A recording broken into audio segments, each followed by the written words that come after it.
The morning sun shone brightly on the small coastal town of Willow Bay, but inside the Sea Glass Cafe, the glow couldn't chase away the heaviness in Mia Carter's heart. At just 23, she moved like a storm of quiet exhaustion, balancing trays, refilling cups, forcing a smile she no longer felt.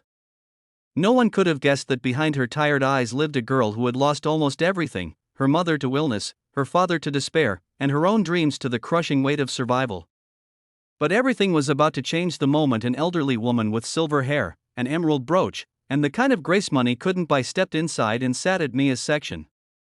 This woman, Eleanor Beaumont, one of the wealthiest philanthropists in the state, was about to alter her life in a way Mia never imagined. And it would all begin with a simple question and a wish that stopped the billionaire grandma cold. If you're watching this and believe kindness and second chances still exist in this world, please like, comment, share, and subscribe to Grandma's Book. Your support keeps these stories alive. Mia approached the table carefully, trying not to let her frayed emotions show. Eleanor noticed immediately. She watched Mia with eyes that had seen decades of human struggle, triumph, and heartbreak. There was something in the girl's trembling hands and too quiet voice, a message silently screaming for help. After ordering tea and a slice of lemon cake, Eleanor softly asked, "Are you all right, dear?" The simple question cracked the wall Mia had held up for years. She nodded mechanically, but her eyes filled with tears she quickly brushed away before walking back to the counter. Eleanor observed her closely throughout the morning. She saw Mia give her free muffin to a hungry elderly man because he said he hadn't eaten since the previous night. She saw her slip a few dollars into the tip jar of a coworker who was short on bus fare. She saw kindness stitched into the girl's every action, even when life had been anything but kind to her. When Mia returned to bring the bill, Eleanor closed the leather folder and said, "What if today, you didn't have to struggle? What if someone offered you something extraordinary for a change?" Confused, Mia blinked. Eleanor gently revealed who she was, though without arrogance, just quiet reality. Then she made an unbelievable offer. She had spent decades granting scholarships, building shelters, helping strangers. Today, she felt compelled to give Mia something personal: 3 wishes. Anything except bringing back the departed. Mia stared, unsure whether to laugh or cry. No one had ever offered her more than a moment of pity. But Eleanor's gaze was sincere. So Mia took a breath, closed her eyes, and spoke the first wish that rose straight from her heart. "I want my little brother, Noah, to have the surgery he needs, the one I can't afford. I don't care about myself. Just him."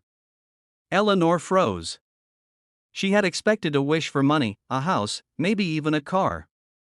But this selfless plea shook her soul.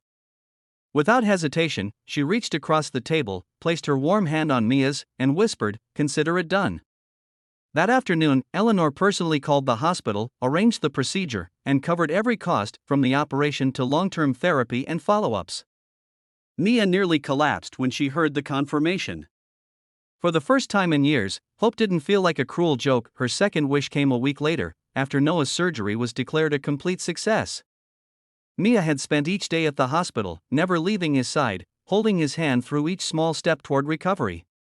When Eleanor visited, Mia shared her second wish, with hesitant courage: "I want stability, a chance to live, not just survive. A decent place for me and Noah. A clean home. Somewhere safe." Again, Eleanor smiled warmly. Within days, she arranged for a comfortable 2-bedroom apartment located near the ocean, fully furnished and paid for an entire year. Mia stood in the doorway the first time she entered, hands shaking, overwhelmed by the sunlight pouring through the windows and the scent of fresh paint. For once, life didn't feel like a storm she had to endure, but a sky slowly clearing. Weeks passed, and Noah began to run, laugh, and live again. Mia found herself dreaming, cautiously. But every time she spoke with Eleanor, the older woman reminded her she still had one wish left. Mia took her time thinking about it. She didn't want anything that simply sparkled for a moment. She wanted something that mattered, something that could honor the kindness she had received. One bright morning, standing on the balcony of her new home, watching Noah draw superheroes on the patio floor, Mia realized what her final wish would be. When she met Eleanor at the cafe where they first crossed paths, she delivered the most unexpected wish of all. "Oh, my third wish. I want a job. Not a gift. A chance to work for something meaningful, where I can grow, help others, and pay forward what you did for us." Eleanor's lips trembled into a proud, emotional smile. That afternoon, she appointed Mia as a junior coordinator in one of her charitable foundations, a place where Mia could channel her compassion into action. She trained, learned, and slowly became one of the most dedicated members of the organization. Her life transformed, not because she was rescued, but because she was empowered. Months later, Noah was thriving, Mia was blooming, and Eleanor watched from afar with the joy of a grandmother who had witnessed a child rediscover her wings.